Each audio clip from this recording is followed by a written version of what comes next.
This is happiness, to be everything at once. Be unblinded, be unlearned, be unbridled and unburned.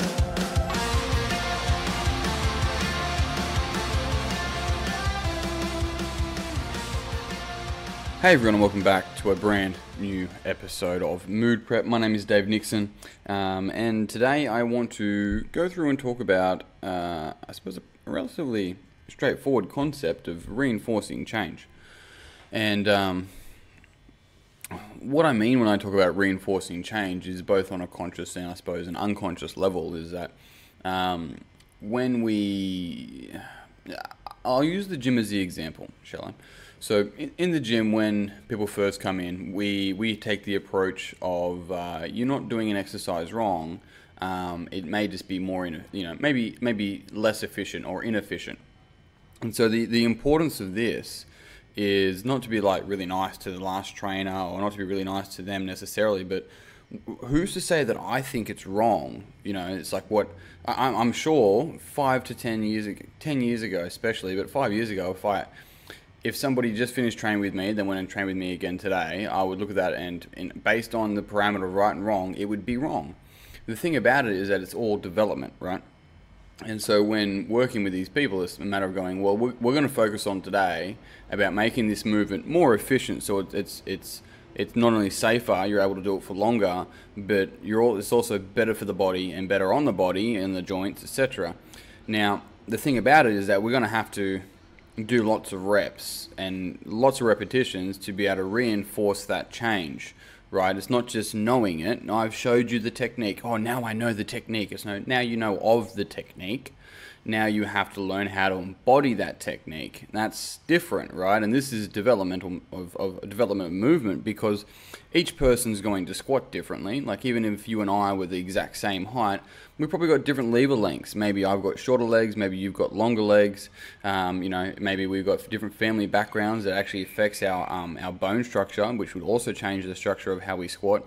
On top of that, you've got a different training age. So we take all these factors into account when looking at what changes that we need to create and help that person reinforce change. And so the reason why I'm placing emphasis on that is because it's not just knowing, it's reinforcing the change.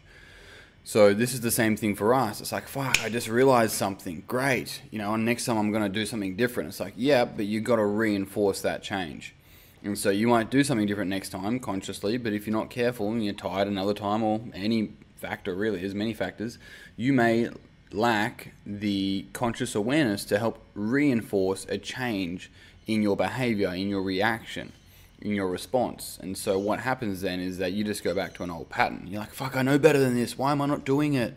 It's like, well, you didn't change. You're like, oh, but I know what to do. It's like, yeah, go back a couple of podcasts. We talked about this, right?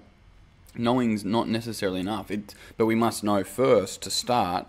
But it's not enough to embody a change, and therefore live that change. And now that's not a change; it's just who you are. And so the gym's the perfect example, because I'll have a client in there, and they'll be like, oh, I still don't understand it, and it's like, yeah. How many reps have you done? They're like, I've done like 5 reps. And they're like, okay, how many sets? Like 2. It's like, all right, well, you're 10 reps into about 1,000. So you got 990 to go. Like, go and fucking play with it. Like, my map of reality, I'm not giving that to you. I'm giving you a couple of points and guides. Now go and fucking play with it for repetitions and find your own way. I'm more than happy to guide. No problem. I'm happy to have input and point to things. But it's your body, right? It's your movement. Build that relationship. And this is exactly the same when it comes to responding to reality, responding to difficult times, responding in life and wanting to make changes, is that we must reinforce that change.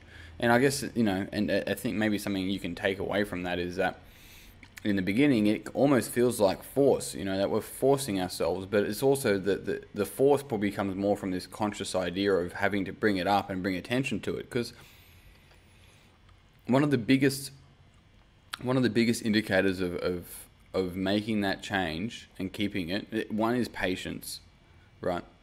But the other one, so that as process mindset, if you want to call it something, right? It's seeing it as a process rather than static. It's like I can or can't do it. It's like I'm in the process of developing it, right? But the other one is judgment. So somebody with heavy judgment that runs it as a pattern or a program for themselves, the difficulty that they'll have is that they're constantly judging themselves, right? And so they go, fuck, I still can't do it. It's like, what was your expectation? And so now you're no longer focused on whether you're learning. Now you're focused on whether you look good or not. And maybe it's not look good. Maybe it's can do it or not. Maybe it's worthy or not because you can or can't do X or whatever the person said. And so this is a big responsibility for a lot of trainers and coaches. And one of the distinctions between a trainer and a coach in a gym setting as well, because trainers will tell you what to do, whereas a coach should play the role of asking questions and guiding you to finding it out for yourself. And that's what's empowering. I see a lot of places where they're like, we empower others and then we tell them what to do and look how much weight this person lost because of us. It's like, I don't see the empowerment in that. Maybe I'm missing something, and please, let me know if I am. But if there's building any sort of codependency or unhealthy relationship with a number on a scale, using it as a reference, sure, but it's like using money as a reference. It's a fucking reference, right? It's like that doesn't make you a better person or a worse person. And so when we can see that, it changes a lot of things. So yeah, interesting enough. But for a trainer and a coach perspective, it's making sure that we can invite that person, and it can feel difficult because it's not expected, right? We can invite that person to figuring it out for themselves, so that they can then own the change. And when they own the change, then they're not changing for you, because then you leave, you remove yourself, and now if that's the case, then what's the point? I need someone to motivate me, etc., etc., etc. And that's not true, but that's another podcast.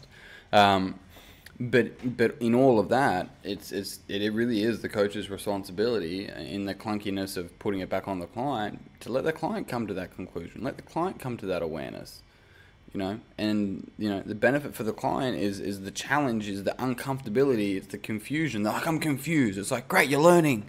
Yes, that's kind of part of the fucking issue. Right? We're afraid of being confused. We're afraid of being frustrated, not realizing that they're both prerequisites to learning something. Somebody else doesn't know your body better than you. And I'm seeing people's faces when I tell them that. They're like, well, what should I feel? And it's like, I don't know what you should feel. Like, that's like me telling you how to love. I don't know how you should love. Like, figure it out and be okay in that vulnerability of not knowing, because in the not knowing is where you start searching for it and looking for it. So, and in doing so, you then start to make your own way for it, and then it's yours, and you get to own it and keep it. And therefore, it's the same as working for it. If someone gives you a car, or if someone, you work your ass off and you buy a car, fuck me, 9 times out of 10 people will look after the car that they actually worked hard and bought. And it's the same thing when we work hard to build a relationship with our body. Otherwise, we're just constantly looking for other people to tell us, and it's actually it's an under responsibility for the body, for the connection from mind, body, and etc. So there's a lot in that to be able to unpack and really look at reinforcing change, is to reinforce it, to do it again and again and again consciously. And it leads back to that I can't think what the model, maybe, which is before you start something, you're ignorant, which is to ignore, right? But you're unconsciously incompetent. You're not aware of what you're not good at. And then when you become aware, driving is the easiest example of this, and then when you come aware, you go, right, I'm consciously incompetent, right? I'm aware of how, my fallibility, I'm aware of how bad I am at this. And as most people, adults usually, will stop there, whereas the growth occurs really after that. And then you move into conscious, from conscious incompetence to conscious competence. And then in that space, you're competent, you're good at it, but you still got to focus on it. After that, you'll move into unconscious competence, where it just starts to move into a state of flow. Now, recently I was introduced to the 5th space in that model, which is consciously unconscious competence. Consciously unconscious competence. And that's when you start to become a trainer, because you're consciously aware of what you're unconscious about and you're competent at, and you can teach it. There you go. Team, I'm out. Thank you very much for tuning in. If you haven't already, check out davenixon.com.au and check out the memberships there for the Coaches Circle. Otherwise, if you haven't already as well, jump on Facebook, search Mood Prep Online, join us in the new year for our new sort of revamped conversations, and also our book club in there has started back up again as of January. So until tomorrow, actually, one more thing. I always miss this one, but please, if you found this beneficial and you know that someone else would find this beneficial, it would mean the world to me if you would pass it on to someone else that you think would find it beneficial. I'm out. Team, I'm out. I need some breakfast and a coffee. Until tomorrow, peace and pizza. Kick today in the dick. Slay the dragon. I'll see you soon. To be everything at once, be unblinded, be unlearned, be unbridled and unburned.